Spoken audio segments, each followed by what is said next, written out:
All right, political parties are racing against time to form municipal councils before tomorrow's deadline. Now, to remind you why this is happening, according to the Municipality Systems Act, political parties have 14 days to form municipal councils after the official announcement of the election results. Well, this weekend was very busy, wasn't it? It saw opposition parties lashing out at the DA for announcing it will present DA mayoral candidates for Johannesburg and Tshwane. John Steenhuisen saying the DA will not be forced into what he called chaotic minority coalitions, dependent on the EFF. Well, for more on this, I'm joined by political analyst Botsang Moiloa joining us this morning. Botsang, good morning. It's good to have you with us. So let's first of all talk about the Democratic Alliance. It seems some opposition parties not happy with their decision for announcing candidates for Johannesburg and Tshwane. Many are wondering why be angry at the DA. This is exactly what they're entitled to do. They don't have to go into coalitions that they don't want to go into. Well, Gareth, good morning, and good morning to your viewers and listeners.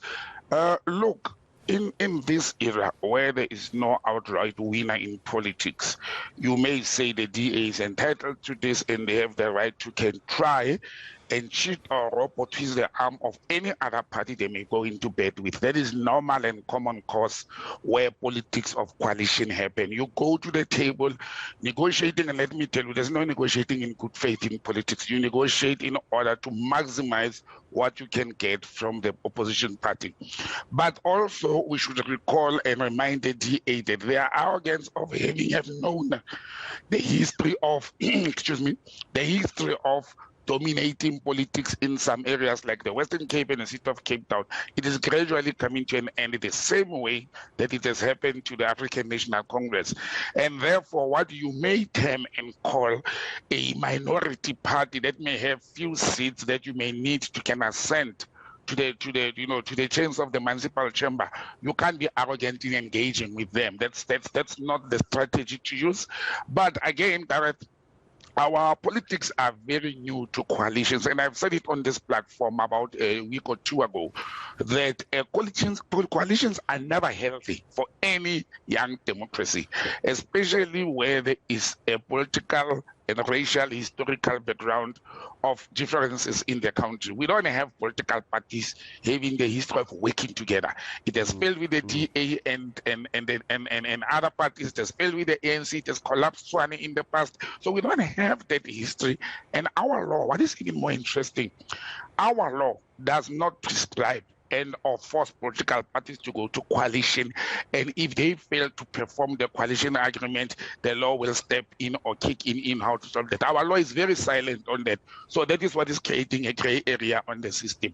But you know who's going to suffer in this? The consumers, the residents of those municipalities that have voted, fragmentally for those political parties are the ones who are going to suffer the most. But like I said, we are still new, and we haven't experienced any working coalition in the country. It has failed with one that I regard as one of the best between the DA and Patricia de Lille.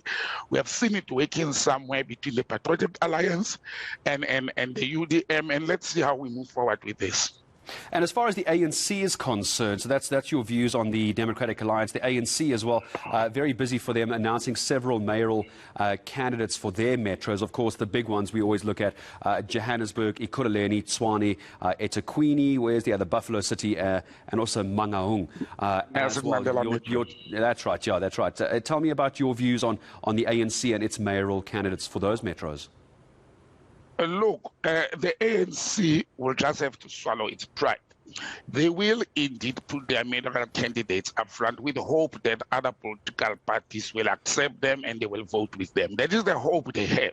However, the ANC should accept that they have done very badly in these elections, and they will have to go to the table with other political parties, begging them and actually allowing other political parties to take a lead where it's possible. The most ideal one, Gareth, that will work in the country, in my view, is where one party is allowed to lead and govern, or the three major parties in a municipal, in a metro, for example. They will take the mayor, the speaker, and the deputy speaker. The 3 million, and then the rest of the political parties, they take all the municipal position, MMCs and municipal chambers members. then all political parties will be represented. People from particular wards of those metros will be representing the people who have voted them into those municipal council positions, and therefore they can watch each other. The winner takes all, it will not work anymore, because we have seen with the failure, the arrogance and the pompous of the ANC and the DA where they were governing. But they should allow other political parties, which are key makers in this instance, to occupy key positions. Also, as I've said, the outright minority party governing a metro, it is going to be problematic, because then they will keep on collapsing. You know, the municipal chambers and COGTA will have to keep on coming in during the course of the financial year or the next 5 years, and service delivery will suffer the most. Well, I appreciate your time in speaking to us. Wanted to put the two bigger parties, of course, being the ANC and the DA, and getting your thoughts on that. Political analyst, always a pleasure. Botsang Moiloa joining us here on eNCA on the South African Morning. There's still a lot to unpack over the next day or two as we look at these political parties and coalitions and those who are going to govern the metros.